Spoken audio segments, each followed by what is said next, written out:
This week on Reportage, we bring you the shocking story of a sport that once gave hours of pleasure to millions of schoolboys, but that is now threatened by a scandal that involves kidnapping, amputation, and having your bottom sprayed with furniture polish.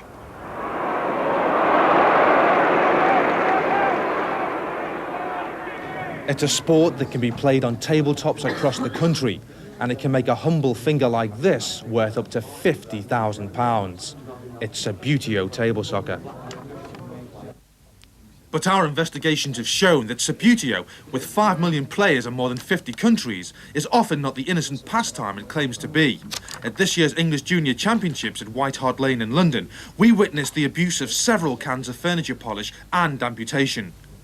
We spoke to a referee who asked not to be identified. Trevor Spencer is not his real name. We've had many scandals which really have shocked us at Subbuteo, rocked the roots back to 47. I've had players who've turned up to tournaments with weighted teams where they've actually doctored the figures to give a little bit more weight. Done in several ways. They've added candle wax, sand, extra washer. We've had players kidnapping goalkeepers. In the European Championships in Brussels in May, the Italian supporters at the half-time in England, the Scotland versus Italy match, they stole a goalkeeper.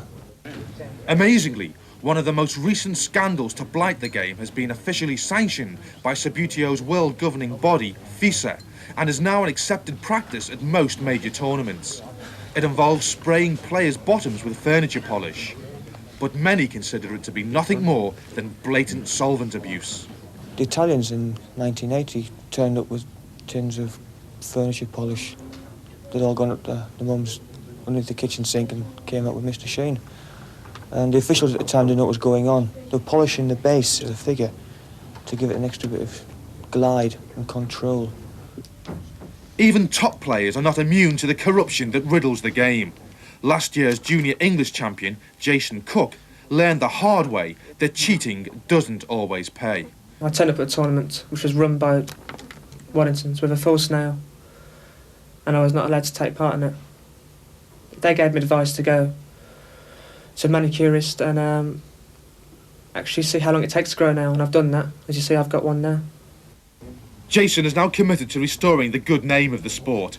As a Subbuteo player, he has won 3 England caps and turned his humble 5-inch appendage into his most valuable asset. Well, Waddington's, every time a player goes to represent their country, they insure the finger, which is here now, for £50,000. If I lost my fingernail, and a really good example was the 1986 World Cup, when the Italian champion broke his fingernail, and that cost him the World Cup. So if I broke mine, that would probably cost me tournaments that I actually played in. Jason is now determined to stay on the straight and narrow and hopes eventually to represent his country in the 1990 World Cup. If you're a good player, like you're born with it really, like Diego Maradona's born as a true footballer, he doesn't boast about it. He knows he's good. But the most sickening tactic to rear its ugly head in recent years has outraged even the most hardened spectators. Some viewers may find the following scenes disturbing. We've had players to try and improve the swerve of the figures to get round the bends.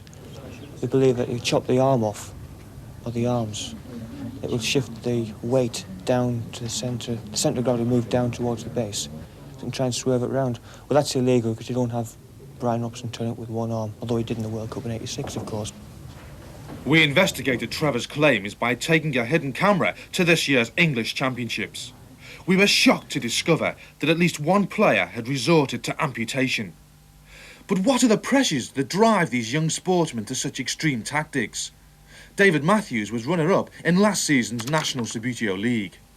A lot of them retire at 16, where you suddenly get the pressures of, say you want to start getting a girlfriend and you go into the disco and whatever, and say some girl you just met turns to you and say, can we go out tomorrow? And you're saying, no, I'm going off to play Subbuteo.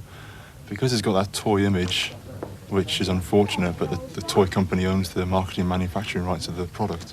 Because it's got that toy image, it's difficult for a lot of adolescents to live with.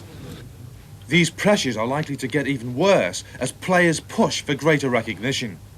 The players themselves on the senior level are putting so much effort into the game, they want it to become a professional circuit.